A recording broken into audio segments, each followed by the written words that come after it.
शिवाष्टकम्।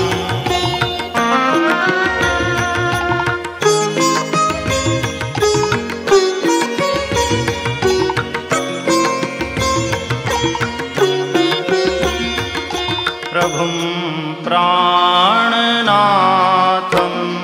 विभुं विश्वनाथं, प्रभुं प्राणनाथं विभुं विश्वनाथं, जगन्नाथनाथं सदानन्दभाजां भवद्भव्यभूतेश्वरं भूतनाथं, शिवं शङ्करं शम्भुमीशानमीडे प्रभुं प्राणनाथं विभुं विश्वनाथं।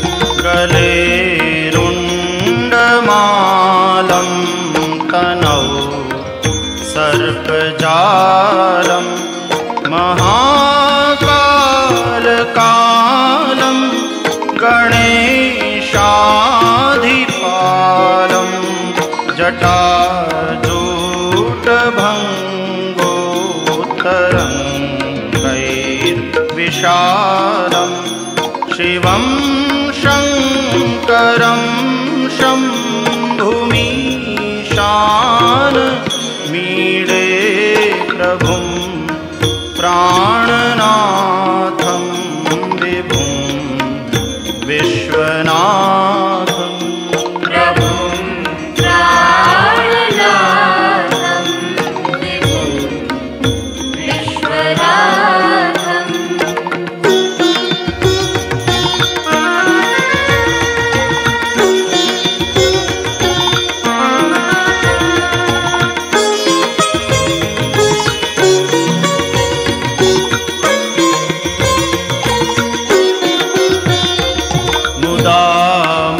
मुदामाकरं मण्डनं मण्डयन्तं महामण्डलं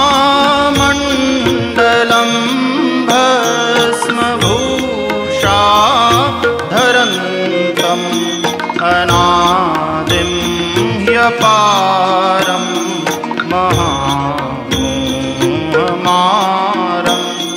शिवं शङ्करं शम्भुमीशानमीडे प्रभुं प्राणनाथं विभुं विश्वनाथं।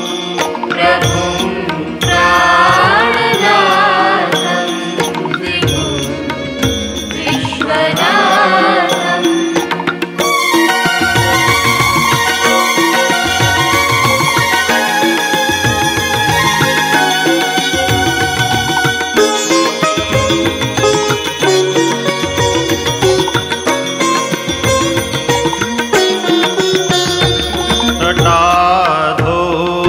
जटाधोनिवासं महाट्टाट्टहासं, महापापनाशं सदा सुप्रकाशं,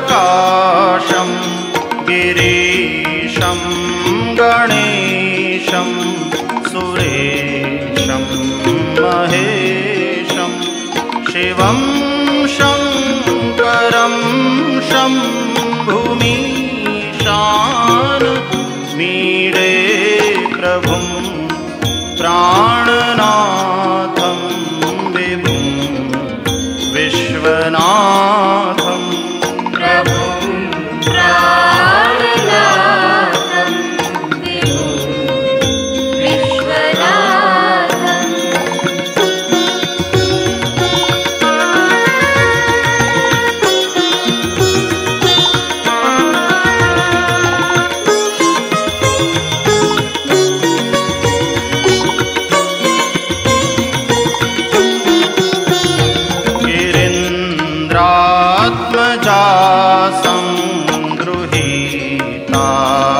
संगृहीतार्धदेहं गिरौ संस्थितं सर्वदा सन्नगेहं परब्रह्म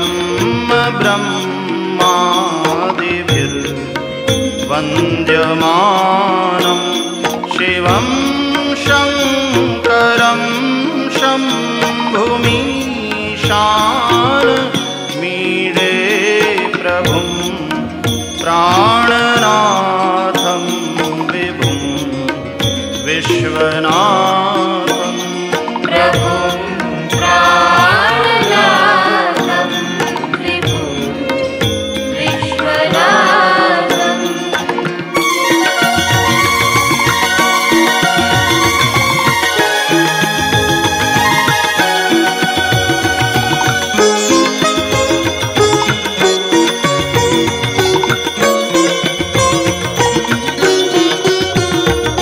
कपालं त्रिशूलं कराभ्यां दधानं पदाम्भोजनम्राय कामं ददानं बलिवर्धयानं सुराणां प्रधानं शिवं शङ्करं शम्भुमीशानमीडे प्रभुं प्राणनाथं विभुं विश्वनाथं प्रभुं प्राणनाथं विभुं विश्वनाथम्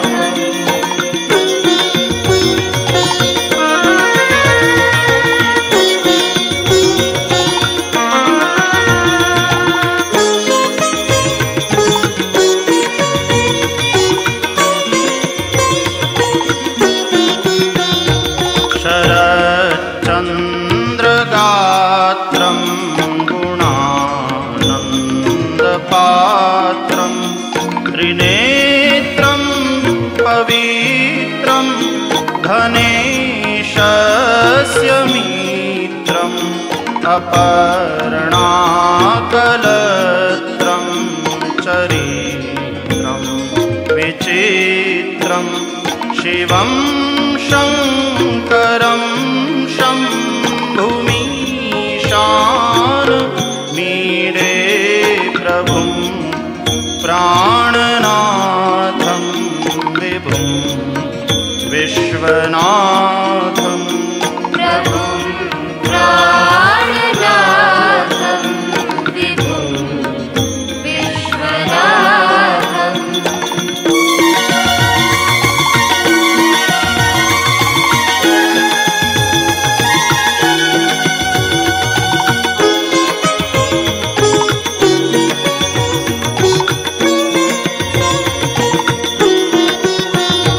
हरं सर्पहारं चिताभूतिहारं भवं वेदसारं सदा निर्विकारं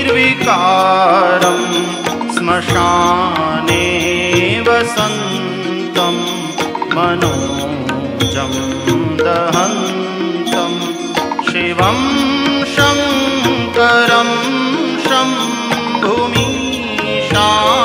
शम्भुमीशानमीडे प्रभुं प्राणनाथं विभुं विश्वनाथं प्रभुं प्राणनाथं विभुं विश्वनाथम्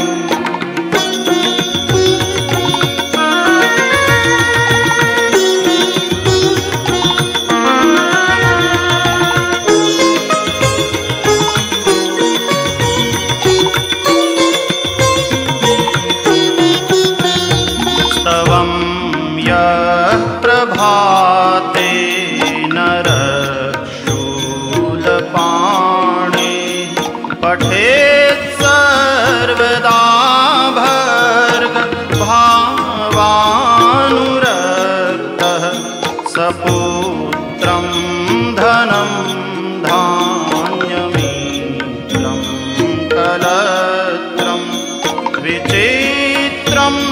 समासाद्य मोक्षं प्रयाति प्रभुं प्राणनाथं विभुं विश्वनाथं प्रभुं प्राणनाथं विभुं विश्वनाथं प्रभुं प्राणनाथं विभुं विश्वनाथं प्रभुं प्राणनाथं विभुं विश्वनाथं प्रभुं प्राणनाथं विभुं विश्वनाथं।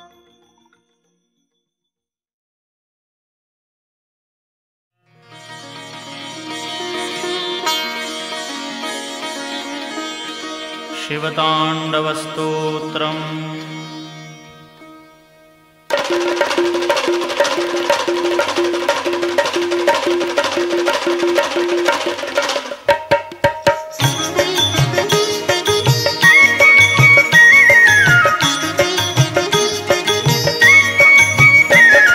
जटाटवीगलज्जलप्रवाहपावितस्थले कलेवलम्ब्यलम्बिताम्बुजङ्गतुङ्गमालिकां डमड्डमड्डमड्डमन्निनादवड्डमर्वयं चकारचण्डताण्डवं तनोतु नः शिवः शिवम्।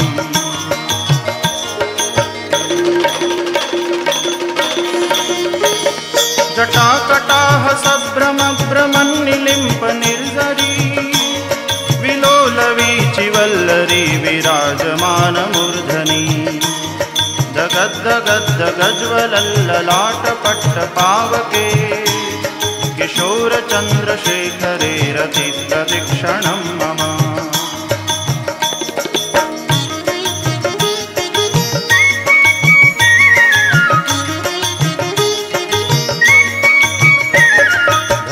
धराधरेन्द्रनन्दिनी विलासबन्धुबन्धुर स्फुरद्दिगन्तसन्ततिप्रमोदमानमानसे कृपाकटाक्षधोरणी निरुद्धदुर्धरापदी क्वचिद्दिगम्बरे मनो विनोदमेतु वस्तुनि।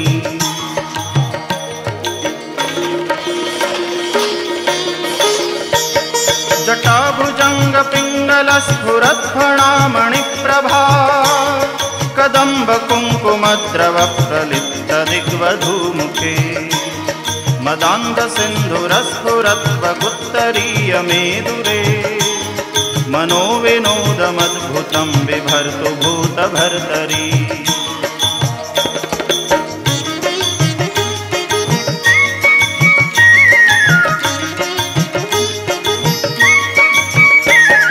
सहस्रलोचनप्रभृत्य शेषलेखशेखर प्रसूनधूलिधोरणी विदूसराङ्घ्रिपीठभू भुजङ्गराजमालया निबद्धजाटजूटकः श्रियै चिराय जायतां चकोरबन्धुशेखरः।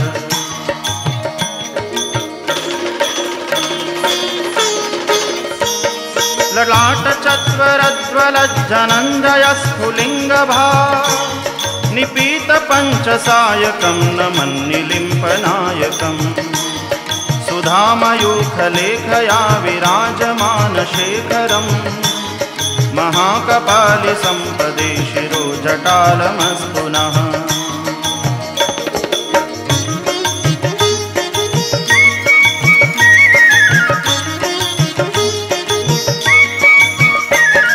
करालभालपट्टिकाधगद्धगद्धगज्वल धनञ्जयाहुतिकृतप्रचण्डपञ्चसायके धराधरेन्द्रनन्दिनी कुचाग्रचित्रपत्रक प्रकल्पनैकशिल्पिनी त्रिलोचने रतिर्मम।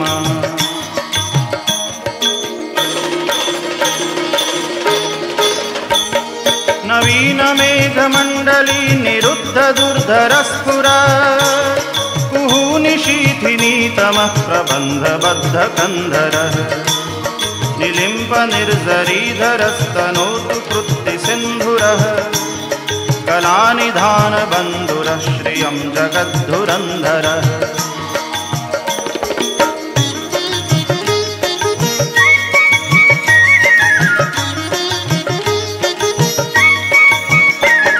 प्रफुल्लनीलपङ्कजप्रपञ्चकालिमप्रभा वलम्बिकण्ठकन्दलीरुचिप्रबद्धकन्धरम् स्मरच्छिदं पुरच्छिदं भवच्छिदं मखच्छिदं गजच्छिदान्धकच्छिदं तमन्तकच्छिदं भजे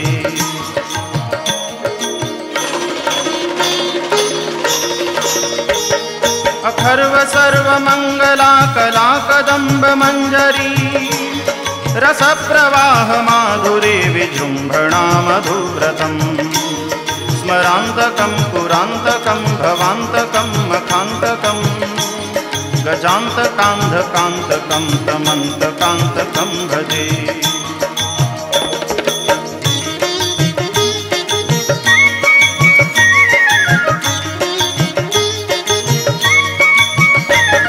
जयत्वदभ्रविभ्रमभ्रमद्भुजङ्गमश्वस विनिर्गमत्क्रमत्स्फुरत्करालभालहव्यवा धिमिद्धिमिद्धिमिध्वनन् मृदङ्गतुङ्गमङ्गल ध्वनिक्रमप्रवर्तितप्रचण्डताण्डवः शिवः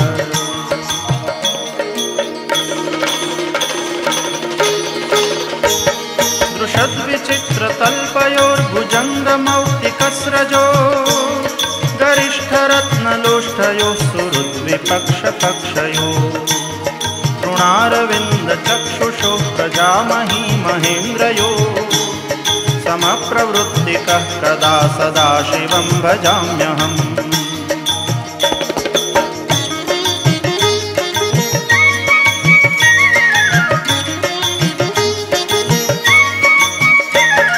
कदा निलिम्पनिर्झरी निकुञ्जकोटरे वसन् विमुक्तदुर्मतिः सदा शिरस्थमञ्जलिं वहन् विलोललोललोचनो ललामभाललग्नकः शिवेति मन्त्रमुच्चरन् कदा सुखी भवाम्यहम्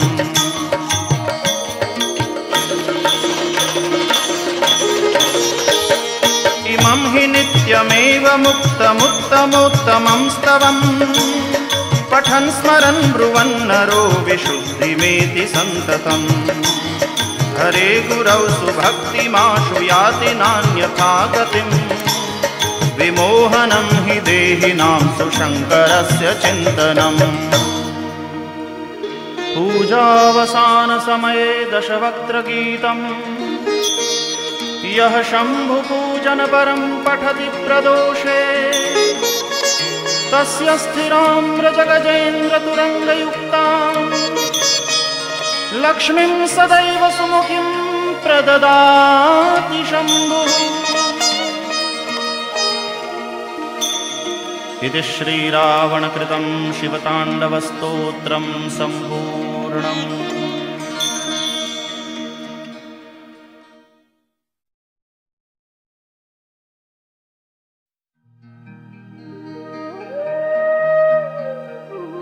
श्रीरुद्राष्टकम्। नमामीशमीशान् निर्वाणरूपं विभुं व्यापकं ब्रह्मवेदस्वरूपम्।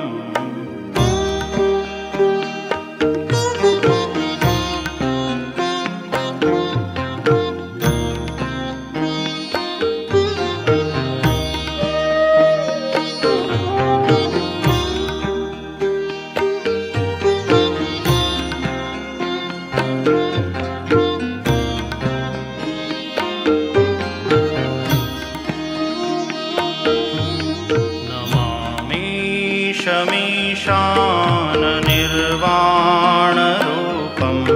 विभुं व्यापकं ब्रह्मवेदस्वरूपं निजं निर्गुणं निर्विकल्पं निरीहं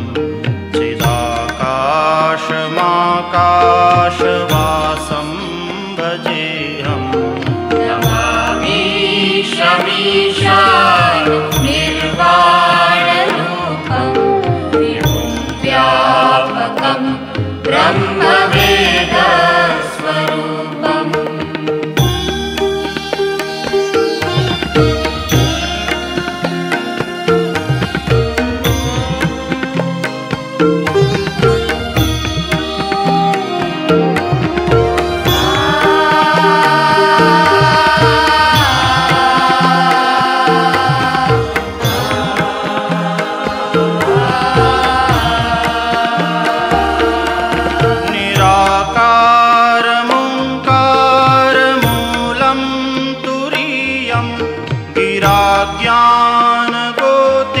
गिराज्ञानगोतीतमीशं गिरीशं करालं महाकालकालं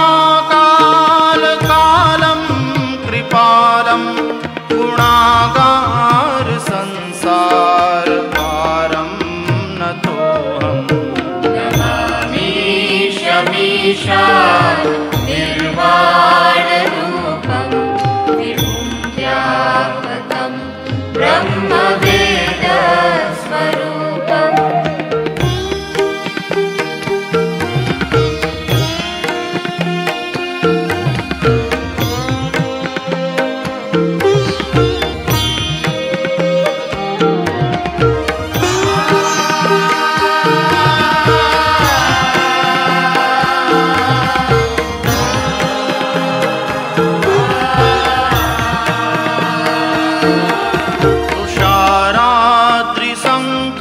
तुषाराद्रिसङ्काशगौरं गभीरं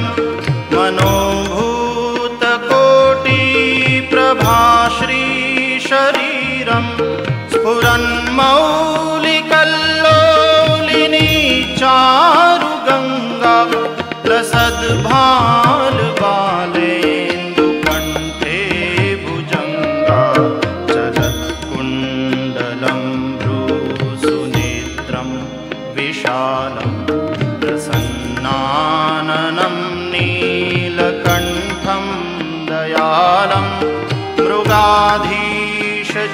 मृगाधीशचर्माम्बरं मुण्डमालं प्रियं शङ्करं सर्वनाथं भजामि नमामि शमीशा निर्वाणरूपं विभुं व्यापकं ब्रह्मवेद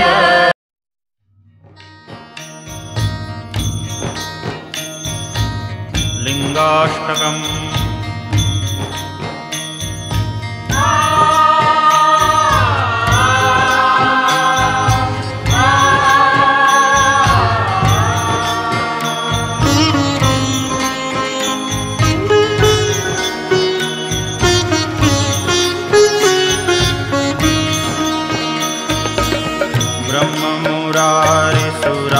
ब्रह्ममुरारिसुरार्चितलिङ्गं निर्मलभासितशोभितलिङ्गं जन्मजदुःखविनाशकलिङ्गं तत्प्रणमामि सदा शिवलिङ्गम्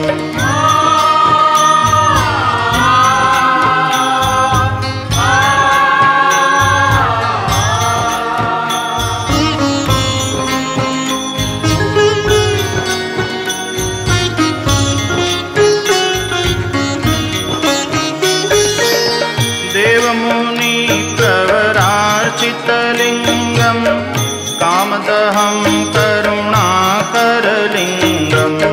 रावणदर्पविनाशनलिङ्गं तत्प्रणमामि सदा शिवलिङ्गम्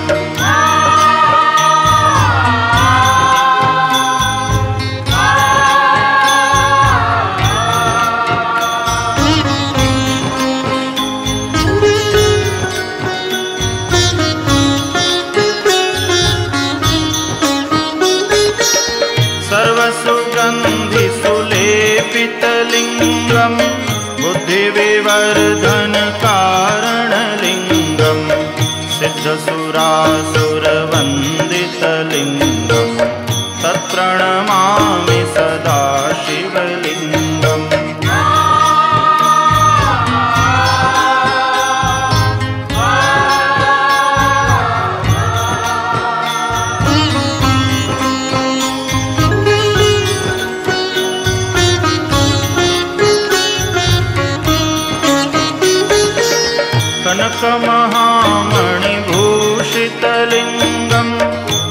प्रतिवेष्टितशोभितलिङ्गं दक्षसुयज्ञविनाशकलिङ्गं तत्प्रणमामि सदा शिवलिङ्गम्।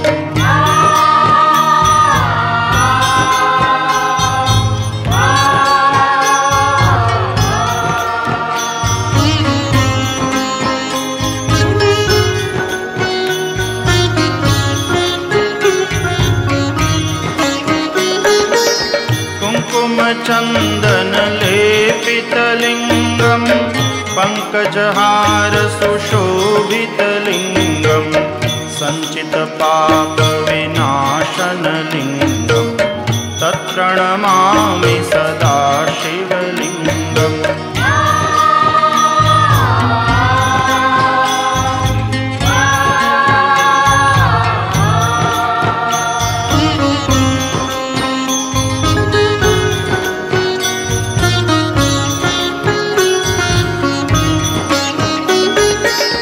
देवगणार्चितसेवितलिङ्गं भावैर्भक्तिभिरेव च लिङ्गं दिनकरकोटिप्रभाकरलिङ्गं तत्प्रणमामि सदा शिवलिङ्गम्।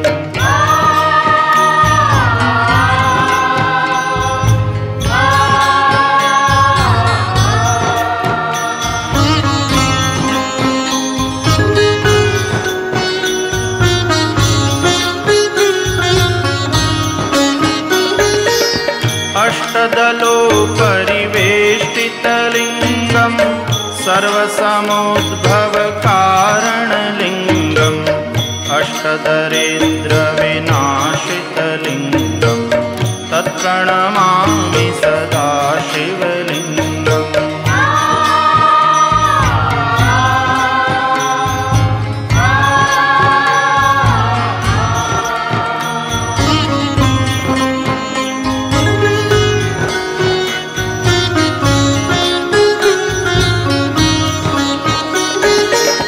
सुरगुरुसुरवरपूजितलिङ्गं सुरवनपुष्पसदार्चितलिङ्गं परात्परं परमात्मकलिङ्गं तत्प्रणमामि सदा शिवलिङ्गं तत्प्रणमामि सदा शिवलिङ्गं तत्प्रणमामि सदा शिवलिङ्गम्।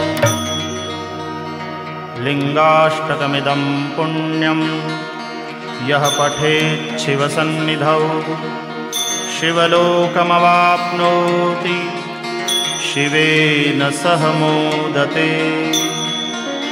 इति श्रीलिङ्गाष्टकस्तोत्रं सम्पूर्णम्।